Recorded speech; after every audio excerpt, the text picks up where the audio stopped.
So, why do you like driving around on a Sunday? So because there's no cars.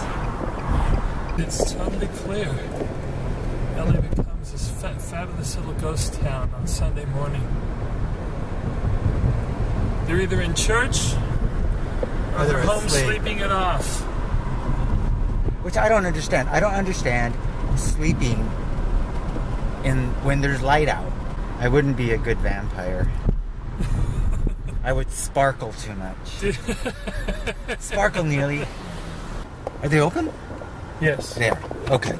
Mexican food for breakfast. Mexican food for breakfast.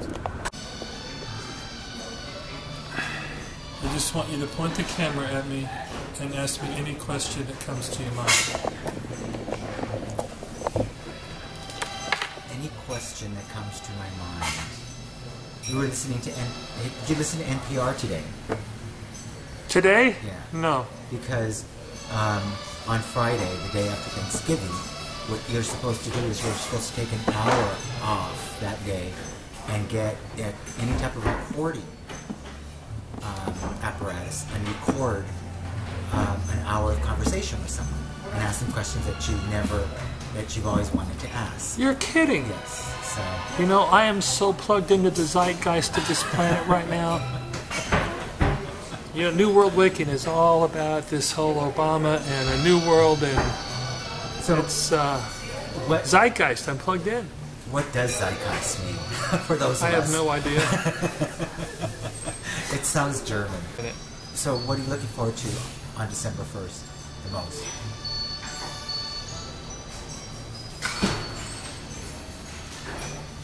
I'm looking forward to seeing what effect the piece has on people, if any. It had a profound effect on me in writing it. And so I don't know if the things that I care about, anybody else cares about, you know? They may think it's just foolishness. And it probably is. In fact, I know there's a lot of foolishness in it. So that's the worst that could possibly happen then? What's the worst that the worst that would happen is, well, first of all, I have a built-in safety valve by putting Jennifer Holliday on the finale. When they asked me if it was okay, I said yes. That's your huevos rancheros. Oh, that's it. How do you turn this off? Push a button somewhere.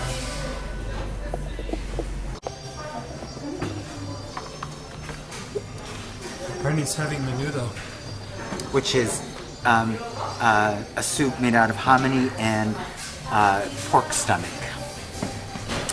It's a little heaven right here on Earth. So, I'm going to venture to say that it's not kosher. No, not at the slightest. Is it pork stomach? Is it pork? Yeah, I think it is. What are you putting on it? This is oregano. This is oregano and... Oregano, and I'm having huevos rancheros. And we put lime. Which I have no idea was it's eggs and beans and rice. You know? And, yeah, and chili. And chilies. And which tortillas. I would put on anyway. December 1st will be fantastic, but this is the time that I love. The anticipation of what it's going to sound like. Because I don't even know what it's going to sound like. And how many men are in the chorus? Like 200. Oh my. The first thing I said to them when I saw them a couple weeks ago, I said, I'm very disappointed because I heard a rumor that you couldn't get a piece done by this chorus unless you slept with all the members. I know I found that that's not true, but I have a sign-up sheet just outside. And no one put their name on the sign-up sheet. Oh well. You just forgot what it's like to be a 13-year-old girl. Were you ever a 13-year-old girl? Oh, that you should answer that on camera.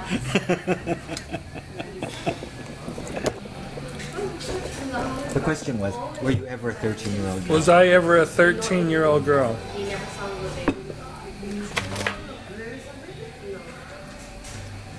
I'm trying to get up to that age.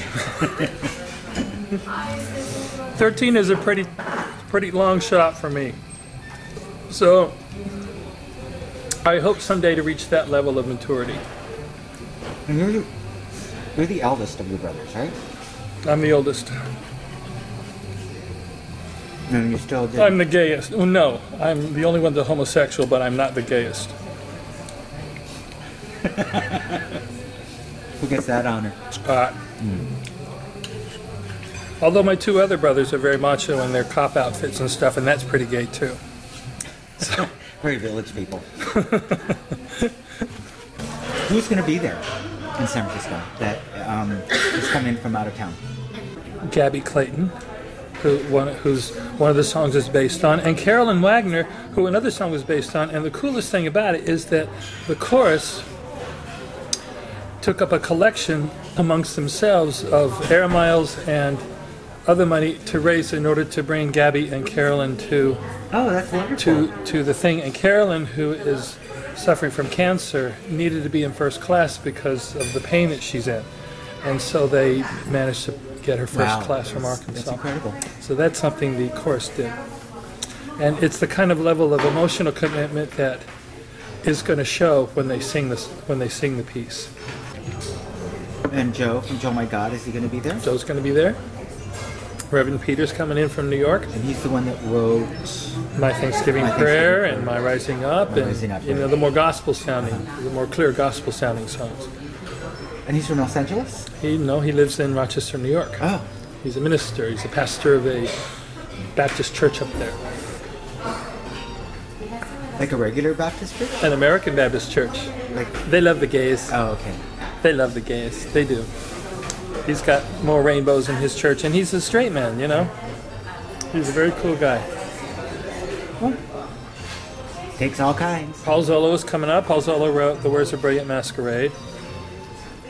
What did you write?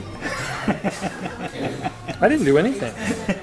I wrote some of the lyrics. I strung some melodies on top of them, and then I gave them over to Kathy McGuire to turn them into real music.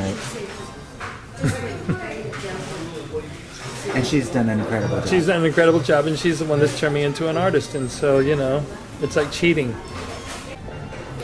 But you're a Baptist. You don't believe in the Virgin See, we don't do the Virgin Mary. We're Baptist. So that doesn't really mean anything. You miss out. Do you know that they used to bother me so much when Paul McCartney wrote Mother Mary Sings to Me? Oh, that was... Scandalous. Here was this great song, and he jammed Mary in the middle of it. The Baptist mind... No, what we used to do is when we sang it in churches, we'd say, Blessed Jesus Comes to Me. We changed the word. Sorry, Paul. Is that legal? Isn't Yoko Ono coming? They're going to come after you? Well, if they want to sue me from 40 years ago. We've been doing this for 40 years now. 45. I guess 30. Well, it depends on how you define this. When you just write your first... I wrote my first song when I was 19. So I'm coming up to 29 years. Although technically I actually wrote one at 17. So I'm actually 31 years. There was this visiting evangelist who came through and he wrote this poem.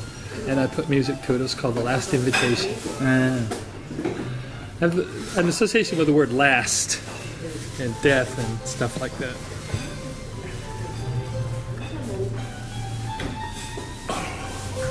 Yeah, well... See, the problem is... I've heard it all before. He's not interested. He's completely not interested. Oh God, do I have to hear this again? Do I have to talk about you more?